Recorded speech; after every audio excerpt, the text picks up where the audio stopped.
and we are implementing these decisions.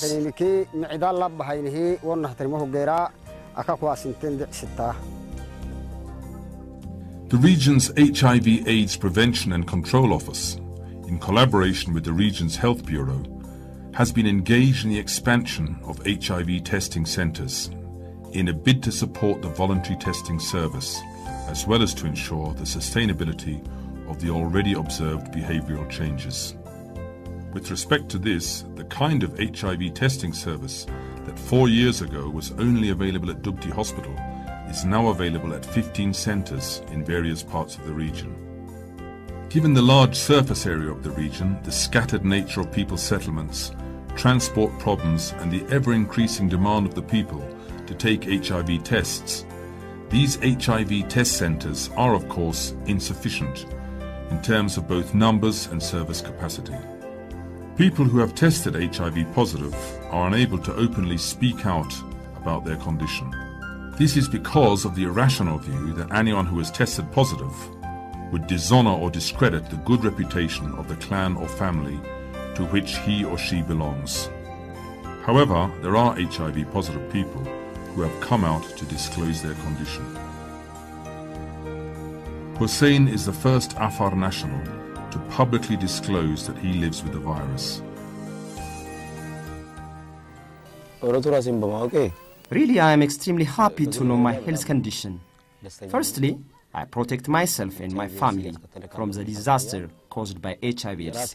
Secondly, standing up before community members to raise their awareness and observing behavioral change make me happy. Here, the inhabitants have set up an association called Rufto, or Relief, in order to help people overcome the feelings of depression and stress caused by taking an HIV test.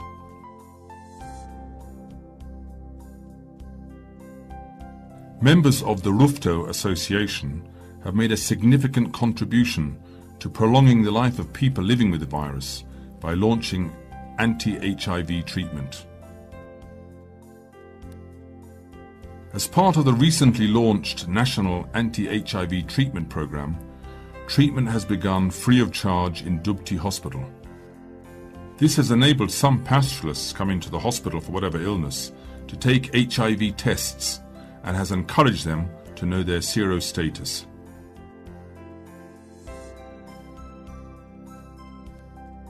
Jamal has remained bedridden for months due to the sickness caused by HIV/AIDS. After being motivated by members of the association and taking an HIV test, he has become a beneficiary of the anti-HIV treatment service. Taking lifelong medical treatment by maintaining the proper dosage and prescription demands both strong conviction and commitment. Patients need to carefully follow every day the advice and directives given by health professionals. Some time ago, a strategy was designed and implemented to provide support and care to people living with the virus in order to mitigate both the socio-economic and psychological problems the patients would face. This woman came to realize that she was infected with the virus after her husband had died. Despite her poverty, recurrent illnesses have forced her to take antiretroviral treatment. However, she was unable to continue the treatment free of charge near where she lived. The daily care and support given by members of the Awash Sebat Kilo Anti-HIV Club has built up her hope of staying alive longer. The young people embraced by the club under the auspices of the region's HIV/AIDS Prevention and Control Office have formed an anti-HIV/AIDS club called Daga Duhina, which means gathering and disseminating information to raise awareness among the inhabitants of the region.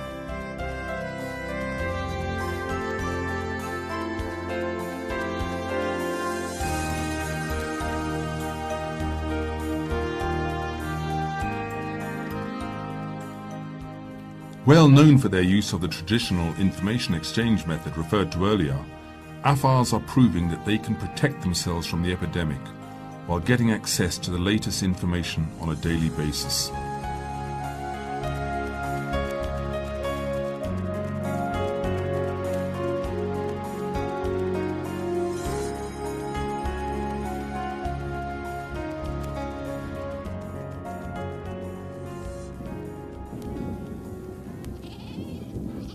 The overall natural and socio-economic problems in the region would appear to make treatment both challenging and difficult.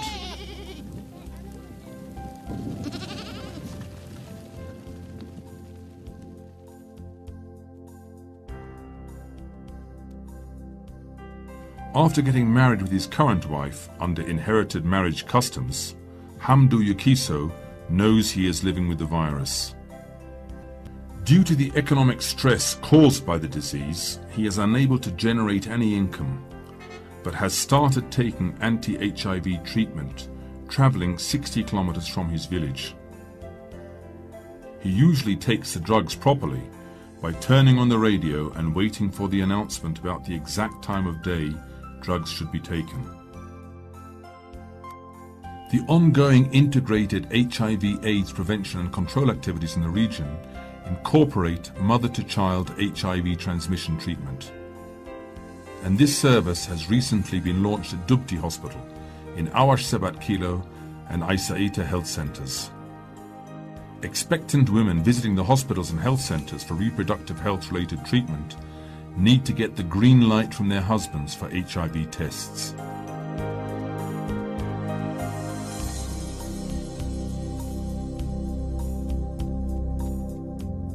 The death toll and the disease caused by the virus have brought about the creation of today's orphans and vulnerable children.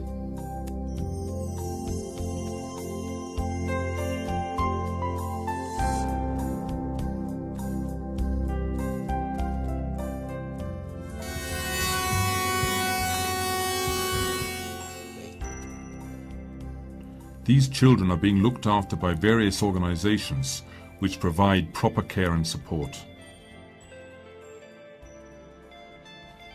The strong social interaction among Afars has helped to prevent rural orphans and vulnerable children being exposed to greater problems. Through the social system of one for all and all for one, it can be presumed that no Afar child is now facing a problem in getting at least the basic necessities. This is because there exists a conducive culture of supporting each other that helps the children grow up with their close relatives.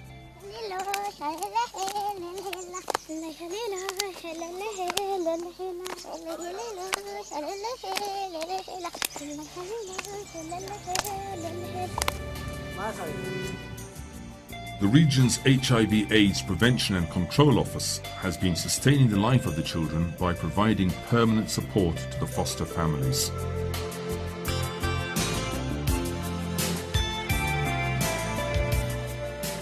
A public mobilization and motivation strategy, headed and implemented by the Afar people themselves, is expected to alleviate the problems of the children. With the participation of all sections of society to develop cultural and social values, it is thought that the recent national HIV/AIDS prevention and control strategy will help create an ethically based community.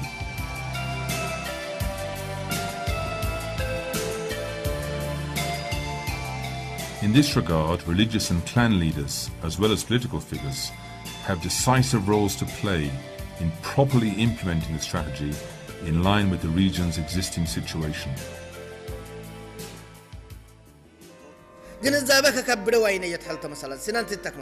Inhabitants living at towns alongside the trade route, across Ethio-Djibouti railway, and on the vast state farms, where the spread of HIV/AIDS was mounting, have been showing behavioral change as they have gained better awareness about the issue. On the other hand, awareness-raising activities should be given due attention to pastoralists in rural areas, for their level of understanding about the epidemic is lower.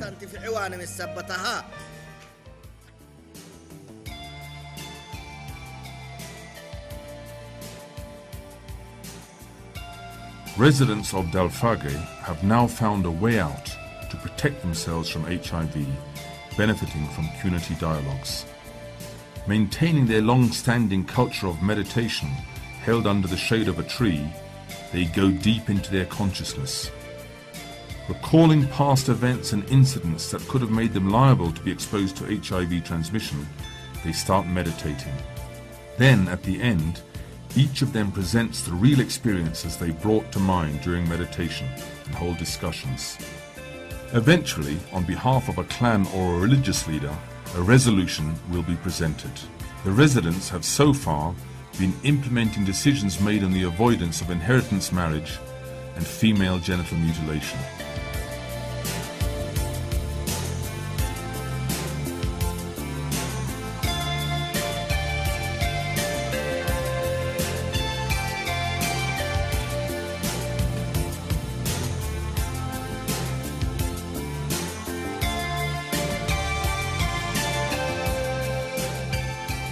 Marching forward and seeking to bring light to a gloomy situation, the residents of Delfage have started to imbue citizens with positive religious and cultural values. This type of cultural experience is rapidly being disseminated all over the Afar region through the traditional information exchange device, Dagu.